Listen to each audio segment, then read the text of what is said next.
Hello, and welcome to Fleet Action Report, Episode 49, A Call to Arms, TFOs. I'm Nikodas. I'm Grebog. Still. He thinks he is.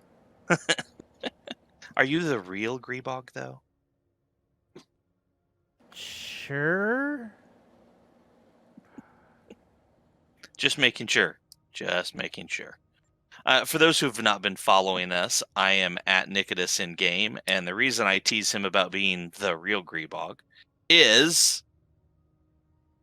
that's his name, at Real Grebog. I Supposedly, there's a fake one around somewhere. it's probably I created an account, forgot how to log in, which email address or log and so I'm now real Grebog. Though there is another person. I actually, being curious, Googled Grebogs to find out who all Grebogs were out there. There's apparently one out in Germany. So I guess, hey, Grebog, if in Germany, hi, how you doing? I'm not that one.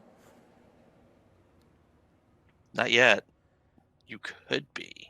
I mean, ancestrally, I have a lot of German roots. Well, and then there's, the time factor. Who knows? I'm going to get away from temporal mechanics because nobody really likes temporal mechanics. So, what have you been up to this week, Grebog? Um, let's see here.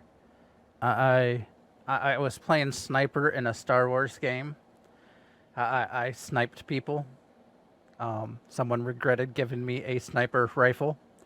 Uh, you know, but let's see. What else have I done?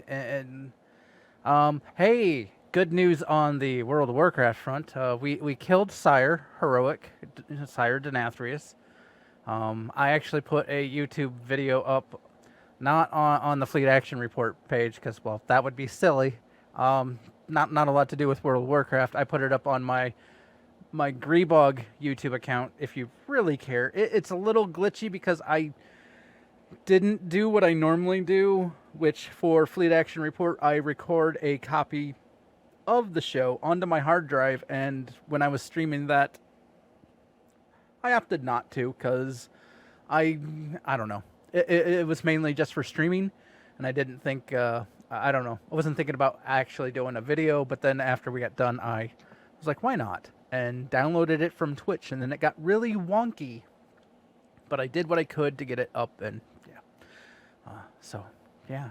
And then my Sunday party, they did planning, and some more planning, and then some planning, and then they Well, did some more planning. I'm talking D&D here. And then they went into action. yeah, and And then had to end the game. Although we did fly on the back of a dragon, so that was kind of cool. were you surprised on how small he was? A little bit. A little bit. I was expecting, yeah, I was expecting an ancient dragon, and he's not. So there is that. He is not. I mean, you know, not everyone's an ancient. But it, What have it you did been up split to? the Oh yeah, it did split the party. apparently. Well, that's fine because I was in that game, so that can be my week. Yeah, so you split the party, which and then ended the game with the party split. So that was, a heck of a to be continued there. Um, and hinted that there may be some shenanigans at the start of the next game. So there is that. We don't Um, know.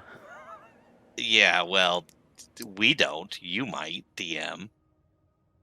It all depends I on how put people roll. We'll see. for the D&D game I run, I put my players up against the tank, and unfortunately, we also had to end the game before that situation got resolved. So they have a tank barreling down at them. And I introduced a new player to the group who's playing a Jedi. So we'll see how this goes. So yeah, they're fighting the tank. I I mean, was going to set them up against an ATST, one of the two-legged walkers, for those that don't know the Star Wars lingo. And then I looked at the stats of that, and I was like, no, I'm mean, but I'm not that mean. So tank it was.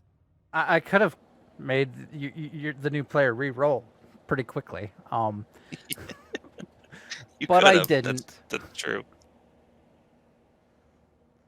He's new to online role playing. He's done some tabletop role playing, but the online thing he's new to. But so far he seems to be enjoying it. Outside of D&D, I did a thing on STO. As you can see on my screen, I've picked up a new ship. Um, I kind of like it. It's different. And it is an account unlock, and it comes with an item I rather like to give to all of my characters, and that's the red matter converter. This thing right here. I'm sorry, capacitor. The red matter capacitor.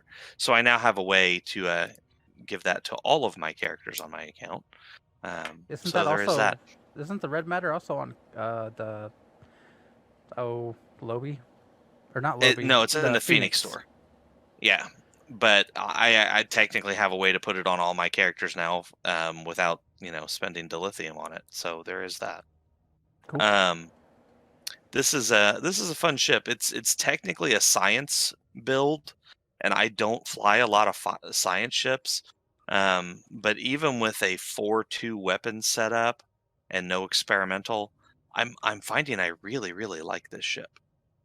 It's been a lot of fun. So I've been flying it. I tried to switch it out for one of my older ships the other day, and I ended up coming right back to it. It's just a fun ship. So, although I do find that I trigger my pilot abilities more frequently than intended. Oops. So Um, that sort of goes into this week in STO, it because does, in fact. So, yeah, go ahead. Mud's Market is the pack he's talking about comes from the Muds Into Darkness and Beyond choice pack. It is actually a pretty decent bundle this time around, and it currently is on sale. You have 9 days, 15 hours to acquire said sale before it goes to its normal, what, $200 ish, 250, Three, 300. three. Oof, 295, I guess. 295. Right now it's 14,750 Zen, or essentially it's $147.50, or or Yeah. well, essentially it's you're gonna have to buy enough Zen, basically the $100 pack, the $50 pack to pick it up. Yep. The nice thing about this is that it comes with all kinds of ships, and depending upon what ships you want, you can pretty much fill out your roster in a variety. You get some Romulan. Well, you get a Romulan, a Vulcan, a Klingon ship. Actually, no, two Klingon ships. Depending upon, well, I guess it depends on what you buy, because one pack is the Kelvin Timeline Intel Dreadnought Cruiser, which on my screen is the one on the lower right here. And then you have the timelines, the Kelvin Timeline starships. I'm trying to remember if that's the 3-pack or the 2-pack. But I think if you don't want the Dreadnought Cruiser, it doesn't have a great console. No one's doing builds with the console that it comes with. No one's or the trait that it comes with. So if you're wanting to fly it, it's because it looks cool, and that's more than that's a fine reason to fly a ship. But the other ships you get The 2 in one the pack Kelvin and 3 in the other. the Kelvin Timeline starships is the 3-pack. It's got the heavy cruiser, which is the Constitution class, the D4X bird of prey, which is a pilot bird of prey, and the Talaru Intel carrier warbird. This one here, and then the other pack, the heavy destroyer pack, is the 2-pack.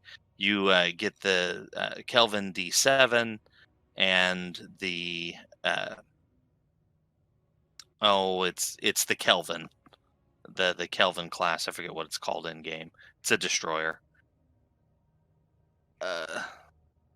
Just the Kelvin heavy destroyer. Yeah, it's There you Kelvin go. Heavy Destroyer. It is the interesting looking one here that is right below the D7 in the image, and I say it's interesting because it has its deflector dish above the saucer, and it only has a single warp nacelle. Which technically breaks Gene Roddenberry's rule. It technically does. It's an interesting looking ship, you know. I can't decide if I really like it or not, And honestly. then you can always get the Vulcan experimental scout vessel, which is what Nikodas is flying around. It And is. if you don't like any of those packs, there's always the 2 tier 6 ship tokens, 8 experimental ship or no, 9 Nine. of the tier 6 experimental upgrades, an epic prize token for the Phoenix prize pack, or you can pick 50 master keys. You only need to pick the ship packs once. The tokens, like the tier 6 ship coupon tokens, you could pick as if when you buy it, you could pick all 3 your choices on those coupons if you so desired. Or you could do 3 of the experimental ship upgrades, or you can go with 3 of the Phoenix prize pack epic token. Or you can get a bunch of keys. Those keys are not sellable, by the way. They're bound on pickup. So you can use them to open packs. Now, you can sell what you get out of the packs. Absolutely. But the keys themselves are not sellable. I ran into that the last time they did one of these bundles. Oops. Kramer is in chat, and he mentioned the Mega Bundle. So they do have a second version of this bundle available. You will not see it in my list because once you buy something, it goes away.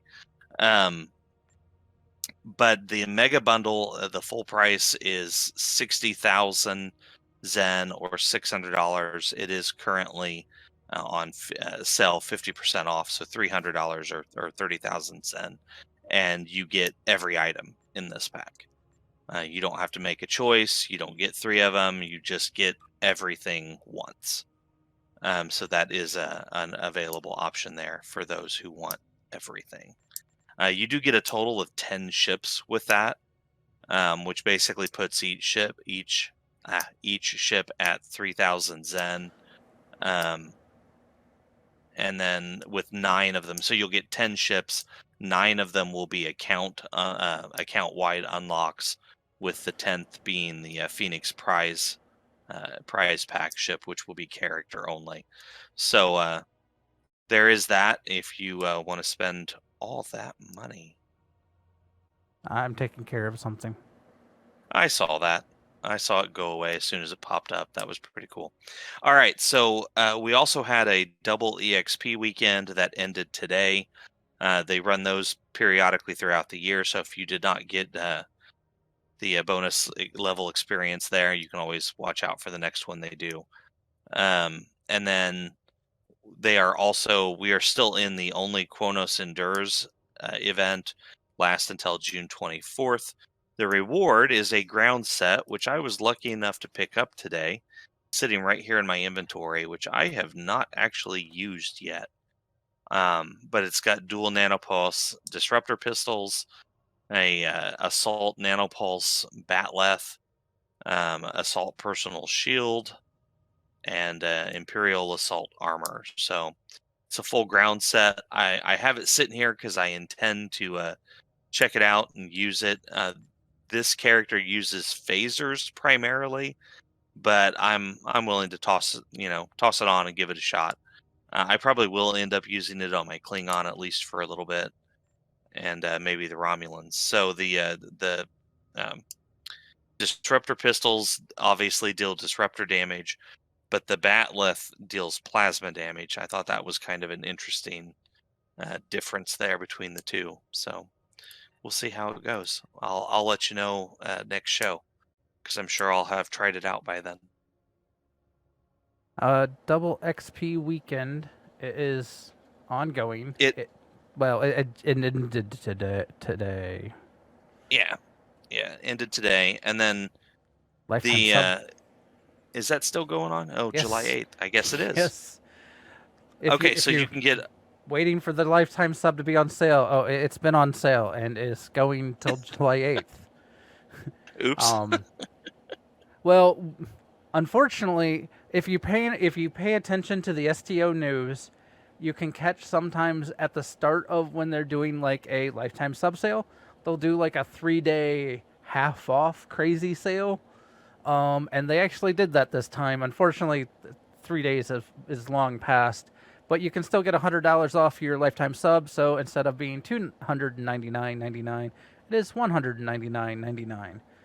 I still think that is worth it, especially if you're going to play for any length of time.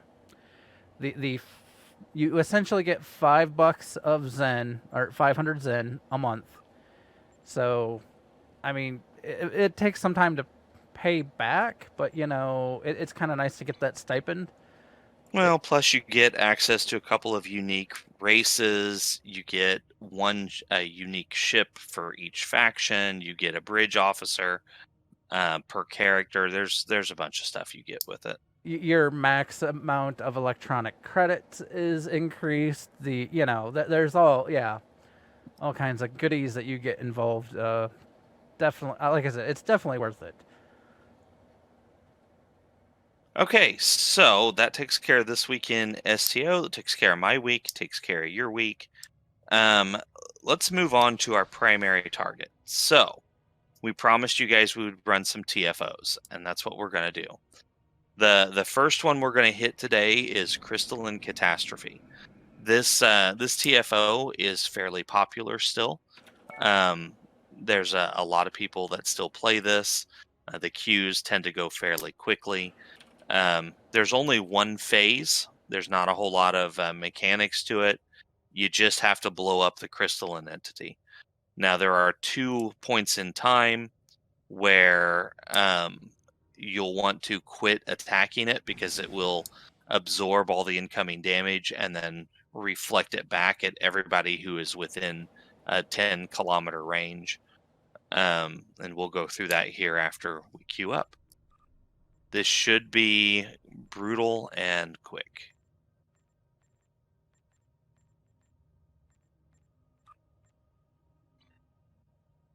Should be.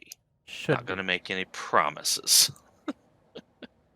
The crystalline entity will shed bits of itself that it will fling at you as kinetic missiles. They also tend to bypass shields, so some sort of AoE attack can help keep those at bay. There's also going to be Tholians around, and sometimes the Tholians will summon Terrans. So, despite the fact that the goal is to blow up one target, there's actually going to be a lot of different things to blow up. This is also a really fantastic TFO to run whenever you have the endeavor to blow up targetable missiles or targetable torpedoes, because each of the bits of the entity counts. So you can usually, even if it's the red one down here that requires a bunch, you can usually get that done in one run of this TFO. Especially if you have AoE attacks.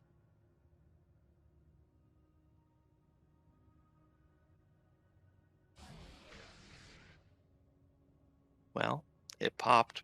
We're not warping out yet. Probably waiting on one person to click yes. Yeah, that's usually the way it goes, isn't it? I've been that person. They went up, stood up, went to go get a cup of coffee, Yeah, because they didn't think it would pop that quickly. Again, I've been that person. I always want to apologize to everybody else in the TFO, though, even though they can't hear me. I'm always like, I'm sorry, guys, I'm sorry. Oh, look, we've got the Janeway class in here. So since it's from the future, that means... And we have the 32nd century update to Discovery in here. Oh, this is also a 10-man. I should mention that. Unlike most TFOs that only require 5 people. This one actually requires 10.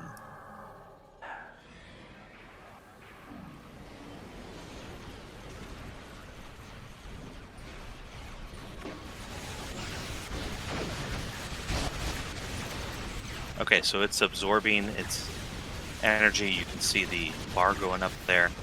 You need to get outside that 10K range. And then kablooey. And then you can go right back in and continue shooting. What some people will do is essentially stay at the max range and like I'm doing right now. they'll stay at like 10 yard or 10 kilometers.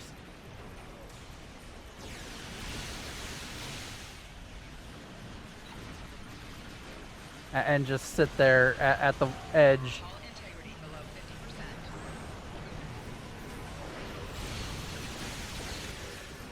And we's done. You only get either fleet marks or Nukara marks while this is going on, or while this is. Sometimes there will be an event, which then I'll expand that list for you. To almost any of them. Yes. Typically, when they put a TFO as an event, the marks that rewards that you can get increases to everything possible. It's just when it's not part of the special event, you have only a select group. I made good use of my pilot abilities in there. I was using that to go in and out of range. That was kind of fun. Yeah, the pilot stuff is kind of nice. All right, so that was Crystalline Catastrophe. Like I said, very quick and easy. It's unusual for that to last longer than a couple minutes. They tried to make it harder a few years ago and then gave up on it. So it's what we ended up with. I do like that they changed the graphics. They give you a graphical. You didn't always know where that 10-kilometer line was, and now you have a visual in the event or in the TFO when it's going on to know where to get out of. Yeah. Before you just had to measure, like look at if you target it, whether you were 10 kilometers or more out. So the next one we're going to run here is one of the fleet. Okay, so there are actually 3 fleet TFOs you can run. And these are supposed to represent your personal fleet starbase. Although it kind of depends on who queues up first and so on and so forth. But there's 2 5-mans, the Federation Fleet Alert and the Federation Starbase Blockade. There's 1 ground 5-man Federation Starbase Incursion. And then there's 1 that is a 20-man called Starbase Fleet Defense. We are not going to run that one today. We likely would need to get 20 people together to get that one to queue ever. Unfortunately, no one really runs it because getting 20 people to run a dungeon like that is complicated, and no one wants to wait. I should also point out that all of these only have 1 difficulty setting, and that's the first difficulty, the lowest one, normal mode. If you set your difficulty higher and select the only selected difficulty, these will not be in your list. So if you are looking for them and they are not showing up, make sure you unclick that box down here for only selected difficulty. We are going to run the Federation Fleet Alert. Let me queue us up for that.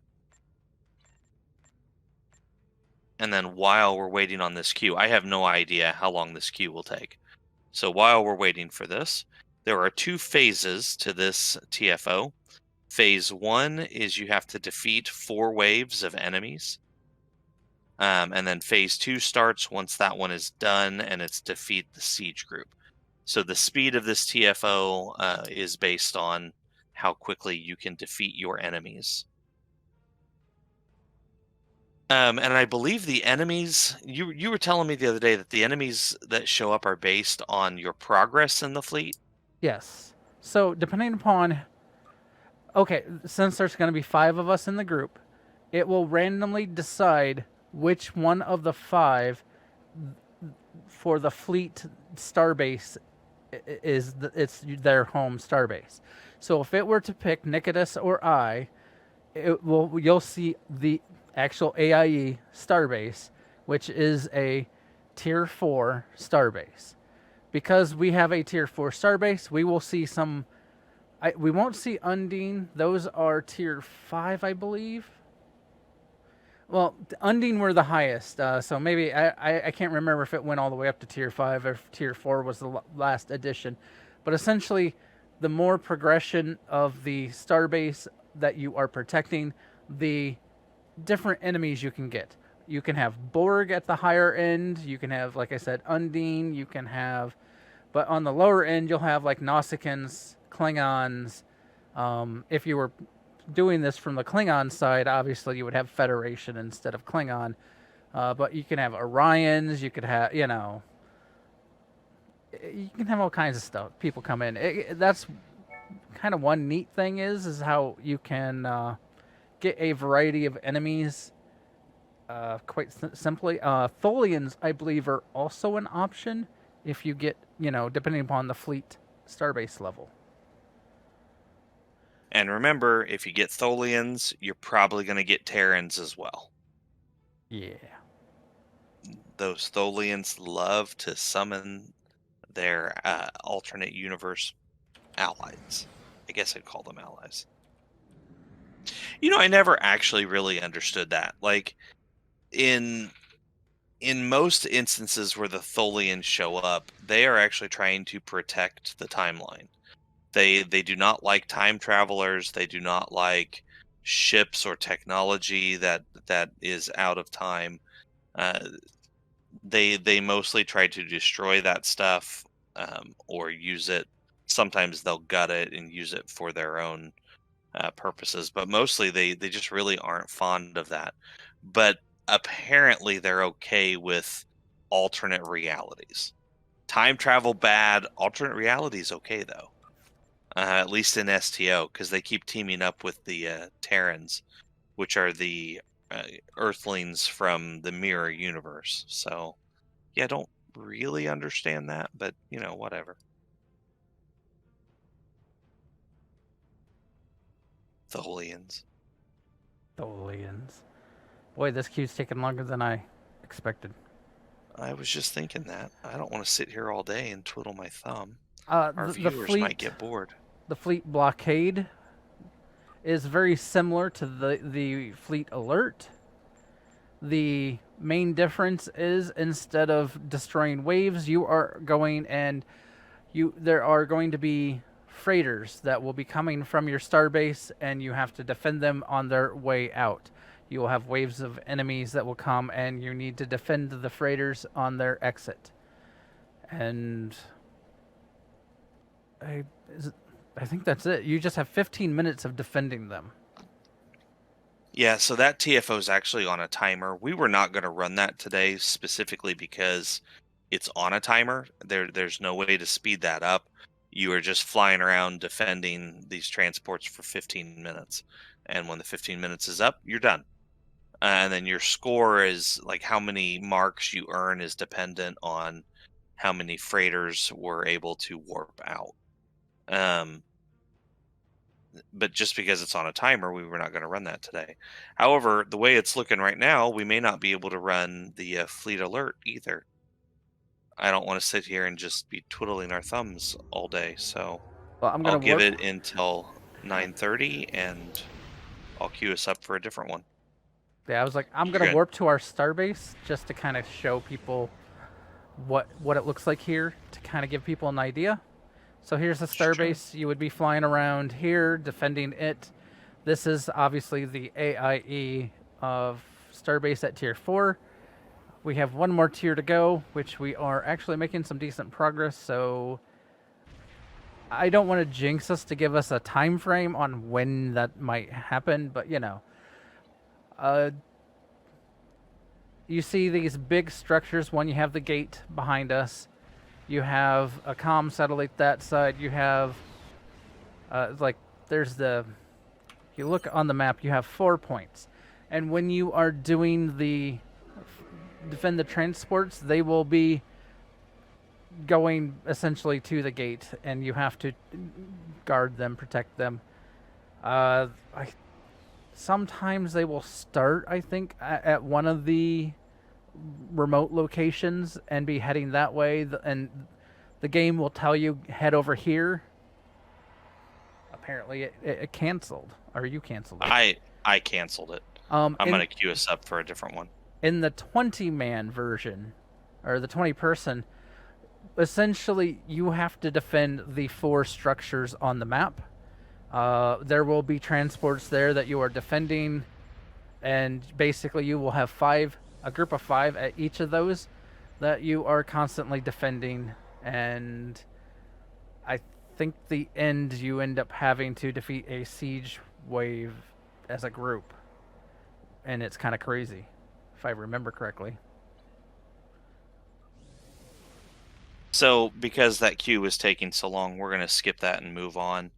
The next one we're going to do is actually part of the current event. We decided to do this. This one's not as popular as Remain Klingon, so the queue may take us a little bit longer here, or not, or it will pop immediately. I was like, actually, I've heard people prefer this one because it doesn't bug. It doesn't. You don't get people not knowing what they're doing, because all you have to do is blow everything up and you win.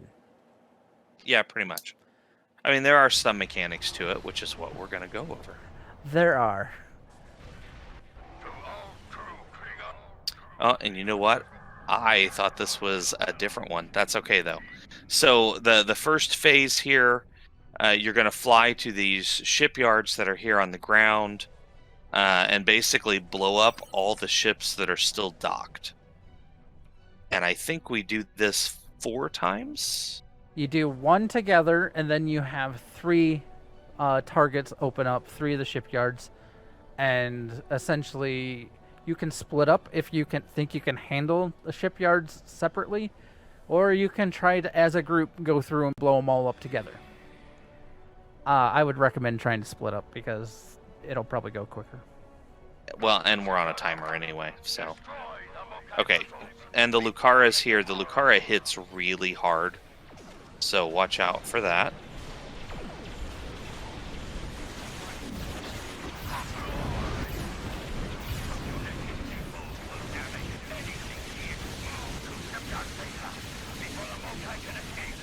There are turrets all over the ground, so you do have to worry about those.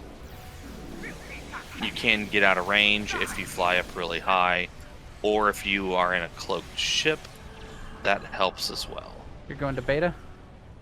Yeah, I'll go to beta.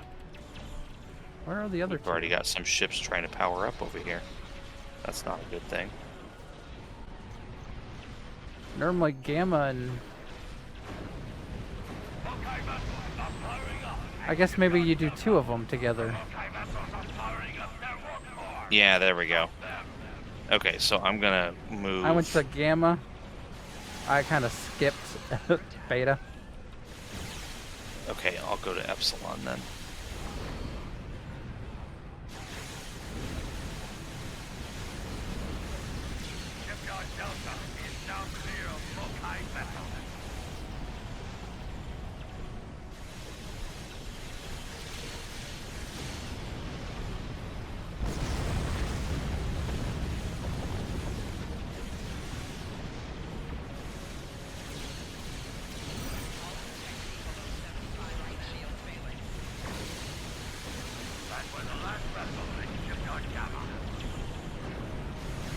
And since I'm by myself, I'm just gonna cloak on out of here. And hope they stop hitting me. So cloaking certainly helps. Epsilon is done. And now we have to go after the Lucara. So we actually succeeded at that. The last time I ran this, we did not.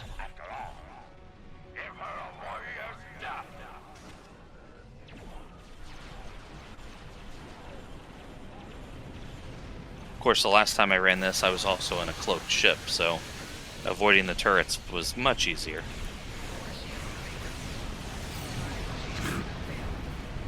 Apparently, don't take on the Lucara by yourself. Wait for others to show up. No, it hits really hard. Especially in this TFO. I mean, the Lucara kind of hits hard no matter where you fight it at, but it seems like it's extra difficult in here. Okay, and she's down. And now starts the next stage. Yep, so that was phase 1. Phase 2 here, she goes around to the different areas and will open a mycelial rift, summoning a whole bunch of Alachi. So the goal is to defeat each group of Alachi and close the rift. And she's over there, where everybody else is. I'm missing the party.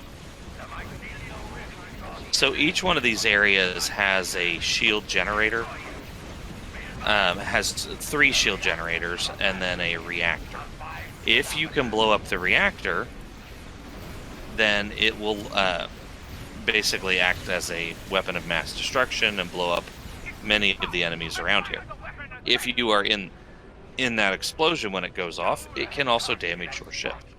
Although it does more damage to hull, less damage to shields. So that was the first group here. You can either take out the 3 shield generators that are protecting the reactor and then take on the reactor, or you can just power through the reactor, which is what a lot of groups tend to do, and ignore the shield generators. So however you want to play that, either way works. Kind of depends on your firepower and your team setup.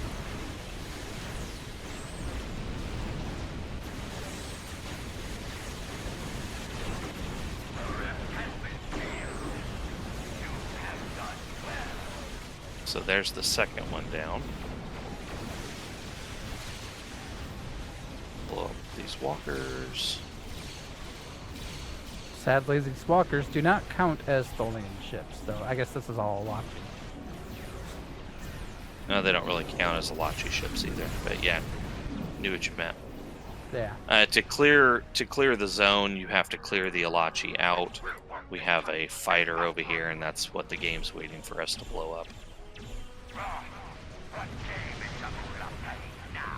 There we go.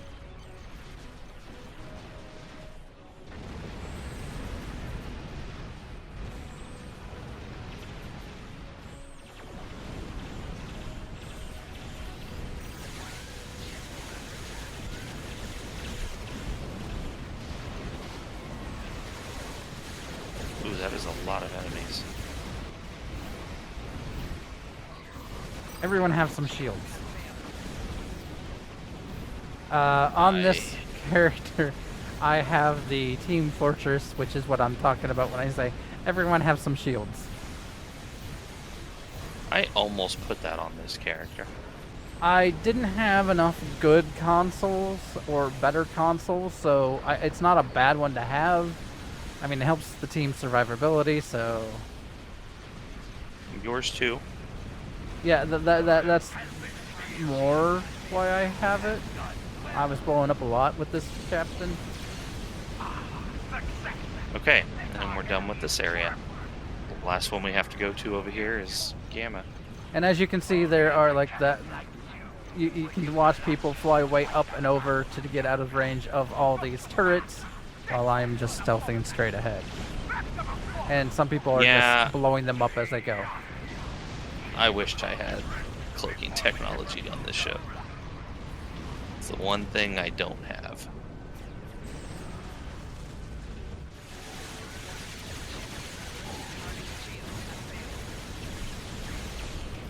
And my weapons are down.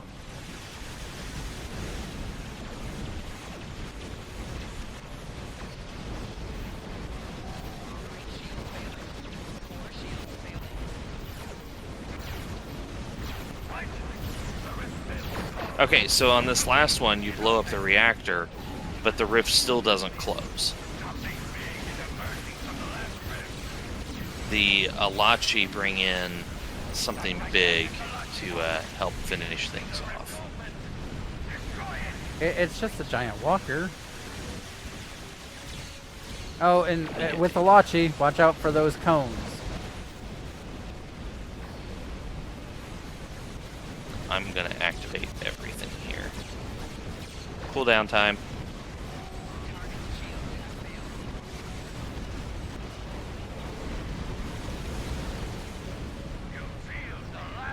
And we're done.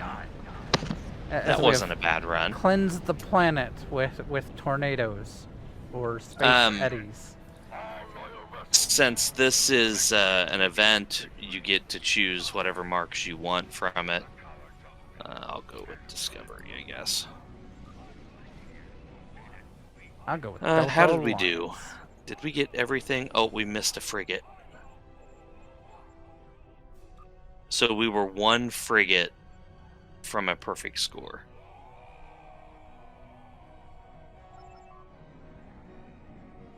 Not bad.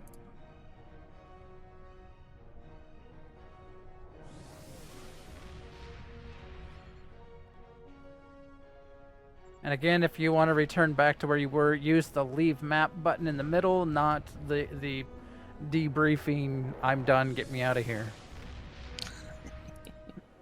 But I am done. Get me out of here. Though it so it that typically was won't to send... hell with honor. Yeah, to hell with honor.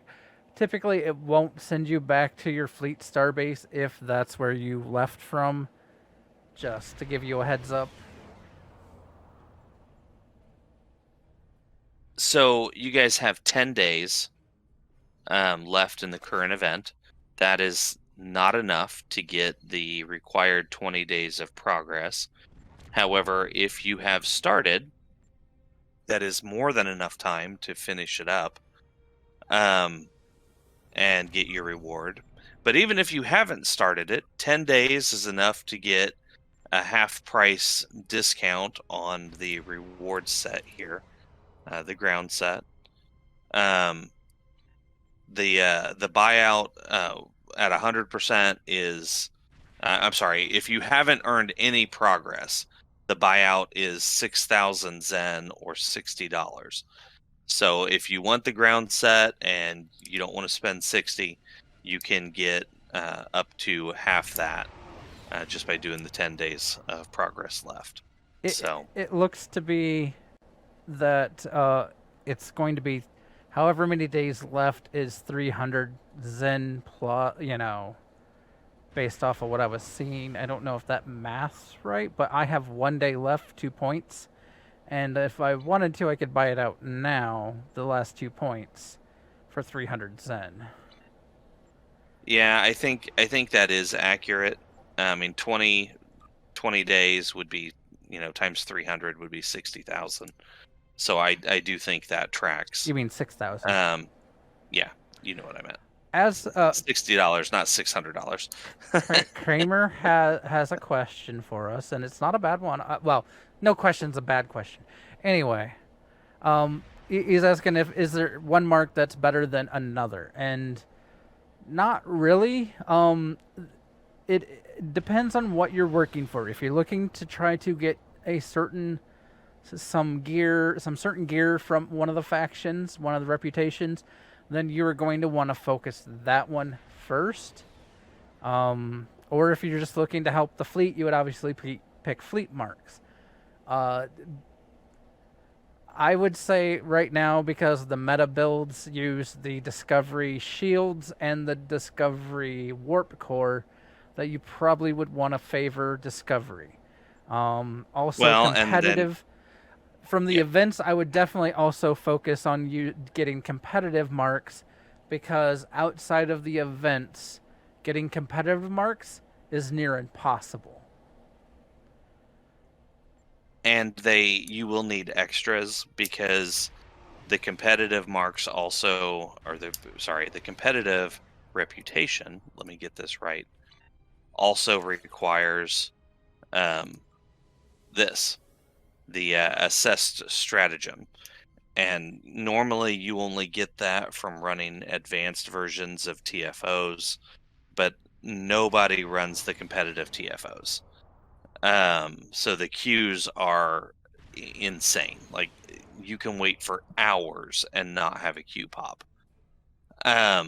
Unless you build your own team. But if you build your own team, you need 10 people. So even that can be difficult because it's all the competitive TFOs require 2 5-man teams. But you can run this. So under upgrades available, you have this little project you can do that will give you an asset stratagem, but it requires 100 marks.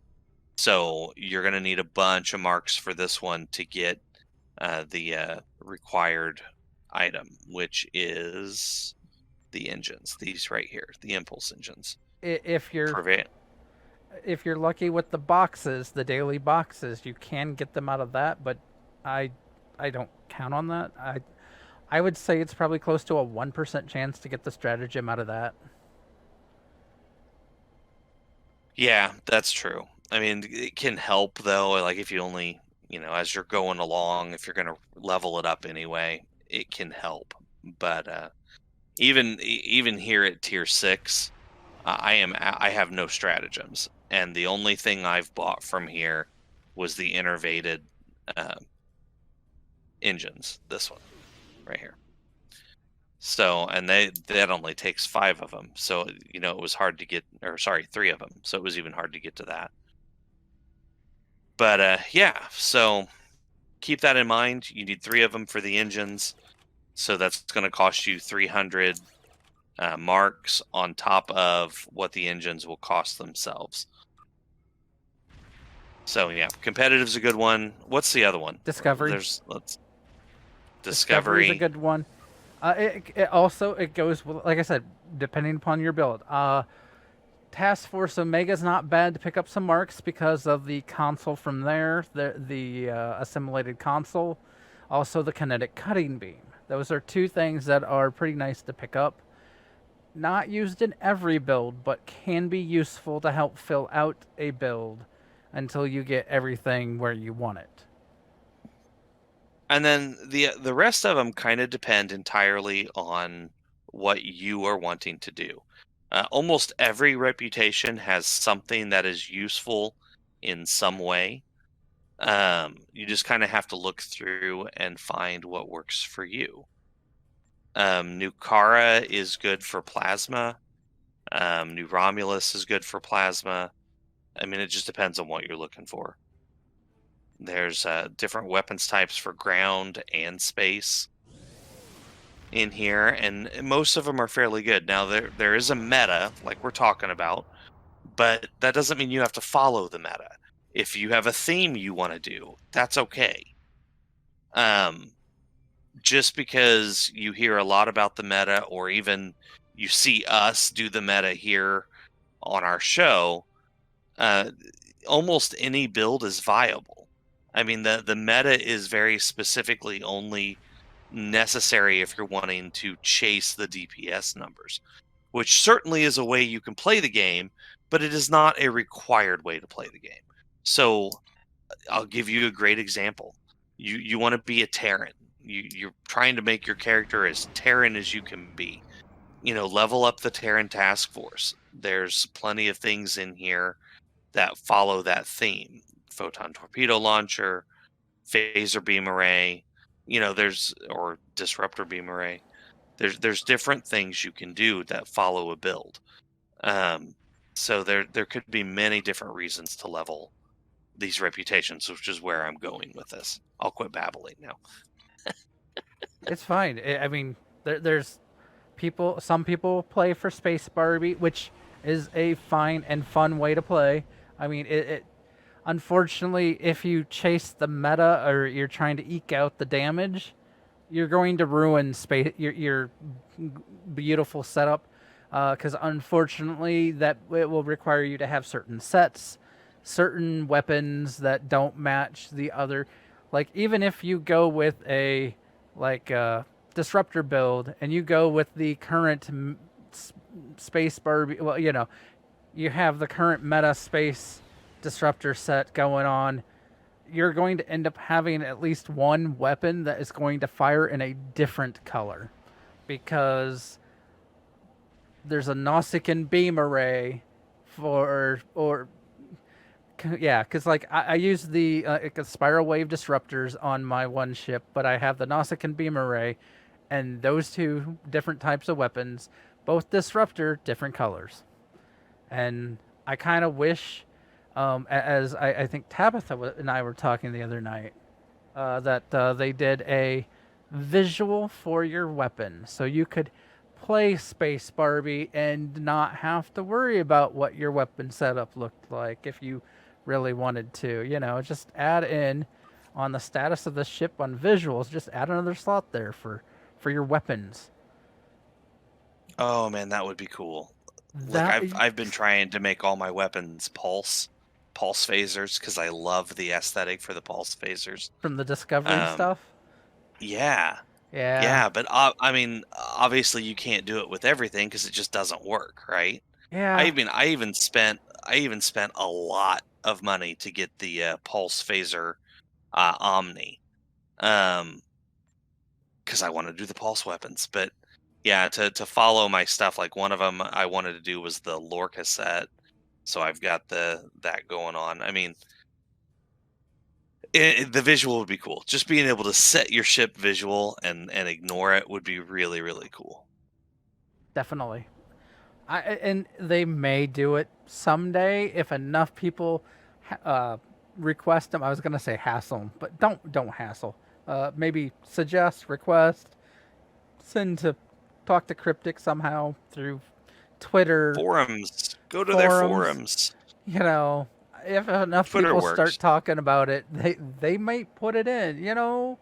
They put in the visuals for the deflector, impulse, and shields because people were like, they got tired of the whatever. I worked on this one set and I don't like the way it looks. I like the way this other set looks, but I don't like the stats on that set, and so they ended up giving us these visuals. So, and then there's vanity shields now, even so. There's a ton of vanity shields, and it seems like Yes, each new lockbox gets a new one up. I mean, gonna try one more time for the fleet alert. well, we only got 7 minutes left. I guess we can. I'll queue us up. It's supposed to be a quick one. It's supposed to be. It wasn't before. Let me get the right window opened up here. Delete.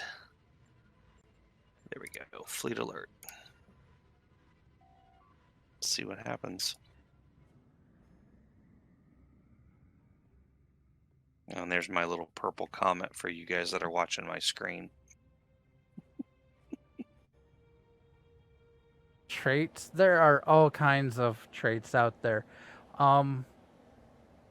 Kramer, one of the things I recommend doing as soon as you can is, as you can see, this captain, I don't have the R&D done, but research all the research.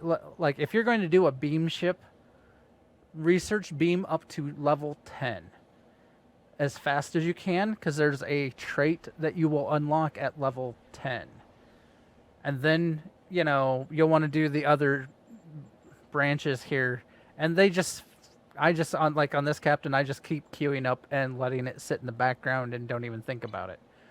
But that is a key trait to pick up fast. Or well, I guess not. It won't be fast, but it's an easy one to do once you have some duty officers to send out on training. I guess researching tasks. Most traits are based on what type of build you're doing. Like, do you want to do a crit build? Then you'll want the traits that boost crit chance or severity. But if you're doing a fire at will build, then you may want the traits that boost fire at will. Like there's one that extends the duration of fire at will. So the traits largely just influence your play style. So figure out what your play style is going to be, and then focus on the traits that would boost that. I'm going. Most of my characters right now do a beam overload build. So I'm doing a lot of traits that are either boost or are affected by. So activating beam overload 1, 2, or 3 gives me a plus 10% damage and 50,000 temporary hit points, and that's just off one trait, and then the others all go from there. So yeah, I mean, I can certainly make suggestions if you want to get with me at it sometime later. We can go over your build and you can decide what you want to do.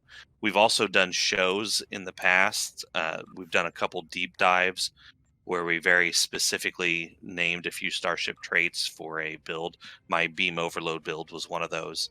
Grebog did a alt ox to bat build.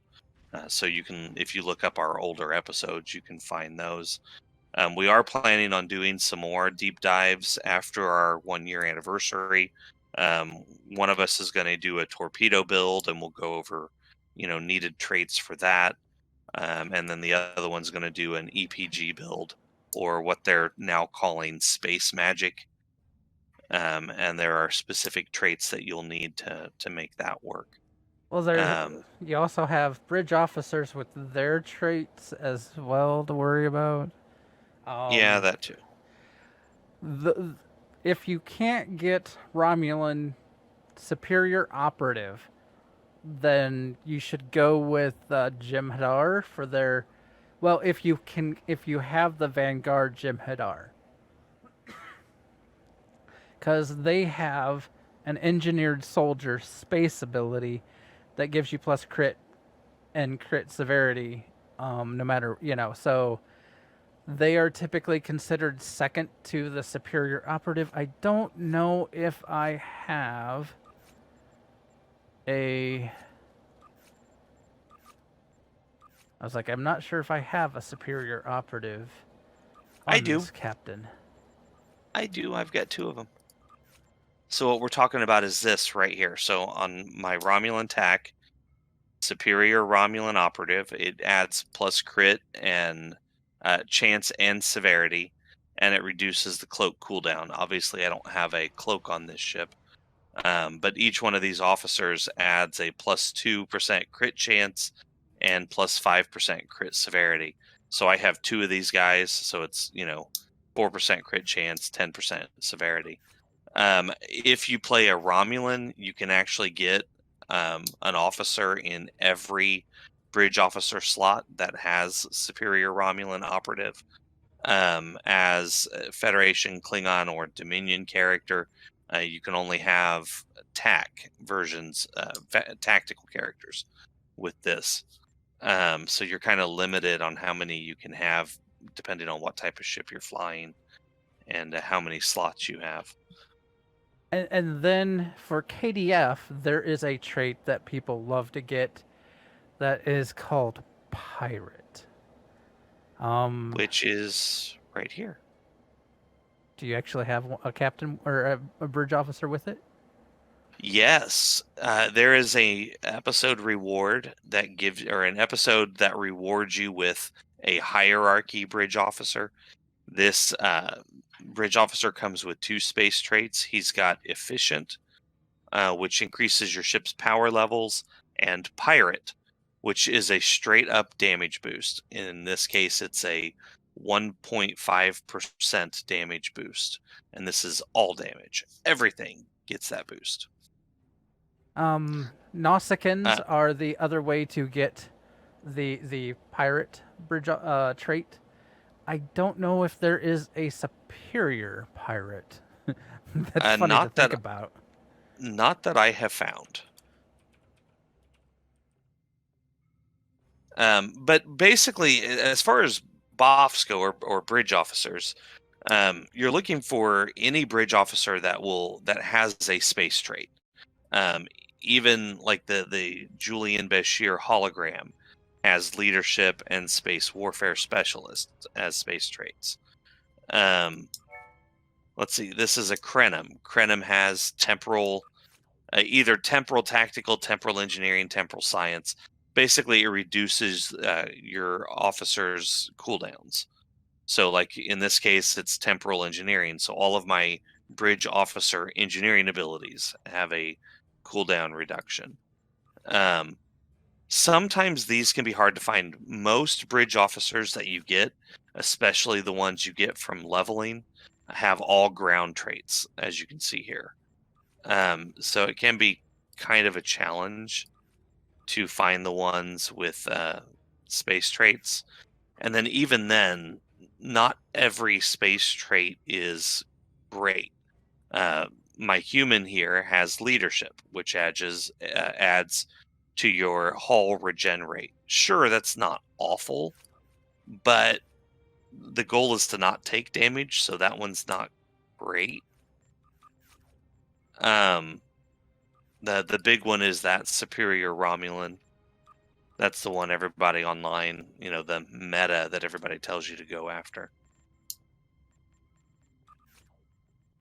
Unfortunately, you have to have a fleet that has their embassy leveled up in order to gain access to Romulan bridge officers, unless you're playing a Romulan, and then they practically fall from the sky. Which I believe, well, I know we already have it unlocked. I was thinking it might be tier 3 that you actually have to get to in the recruitment tier. I was like, Now I can't remember personally. I think it is tier 3, but we have it unlocked. I mean, that's why I have these 2 Romulans is from our embassy. So you're in the fleet, you can go to the embassy and pick them up. I don't remember offhand what the price is. But it is fairly expensive in both fleet. I was gonna say fleet marks. That's not right. Fleet credits and dilithium. So you can go to the embassy anytime, and they're on the big round room on the back side of the circle. You can go and talk to there and see what the prices are. Now, something that I don't know. This is the superior Romulan operative. There is a Romulan operative ability, and there is a lesser Romulan operative. The bonuses go down accordingly, but I don't see why those couldn't be useful if you can't get the superior, or as a placeholder for the superior. So you can keep your eye out for that as well. We're also trying to get the Kentari and Lucari bridge officers unlocked. They have a nice damage boost as well. But our go with, I was just, there's also another trait that helps with the damage. Photograph. I was like, I don't know that I have Cardassians, but if you can get a Cardassian bridge officer, they can have photographic memory, and that gives you a nice 1.5 weapon damage, much like the pirate, and then 1.5 accuracy, 1.5 defense rating. So it helps all around. I don't have any Cardassian bots. Yeah, I was like, I don't think I have any. I mean, you can probably spend all. Maybe my other captain, which I can check. Wait, maybe you have to buy them, and I just. Those come as you level, Kramer. Once you hit max level and you start running TFOs, or you run special events, or if you're lucky enough to create one of the special recruit characters like a Delta recruit, Klingon recruit, you'll have plenty of marks to get things leveled up with. And then anytime you get fleet marks, pump it into a fleet project, and it'll give you the fleet credits you need. Dilithium is a big one for those. Dilithium is 1 for 1, so if you spend 100,000 dilithium on a fleet queue, then you'll get 100,000 fleet credits. Don't stress it, especially as you're leveling. Don't stress getting the perfect build. Just kind of play around, experiment, see what you like, what works for you. And then after you get to max level, you can work on specializing your build. At least that's my suggestion.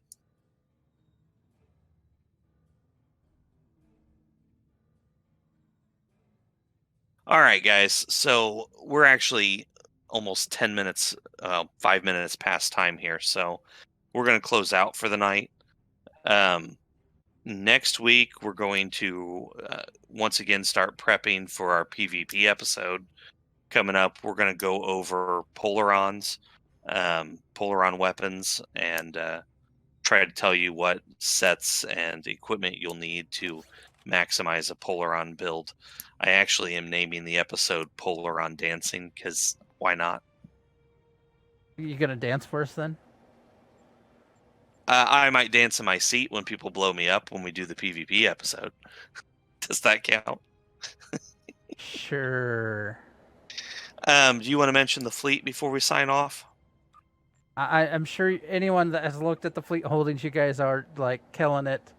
I had to queue up a bunch more of the Starbase stuff, and it's already, some of that stuff is timing down already. So once the ones that are timing down complete, the Starbase will have more of these projects for you to work on. But like I said, you guys are killing it. We are waiting. We have just a little over 4.5 days for the Tier 3 for the Xenotech Research Tier 3 to complete. And then I will queue up the final K13 Tier 3 for the overall K13 holding, which will be all kinds of niceness. Once we get that done, we will we can do a tailor to get a new costume for everybody. We'll also be able to get advanced traits from the biologist wing, which will be nice. And then once that's done, we're going to totally focus on the colony and try to unlock those Kintari and Lucari bridge officers for everybody. So that'll be fun.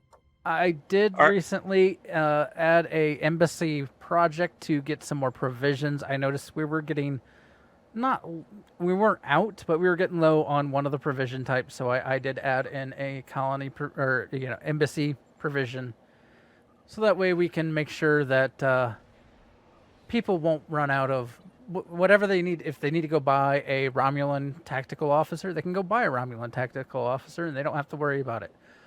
Or they don't have to come find me, or stuff like that. I'm just that's some of the things I do is keep an eye on our provisions to make sure we have enough going. That's probably a good idea. So thank you for that. All right, guys. As always, I will leave you with the words of Q in All Good Things. See you out there. Live long and prosper.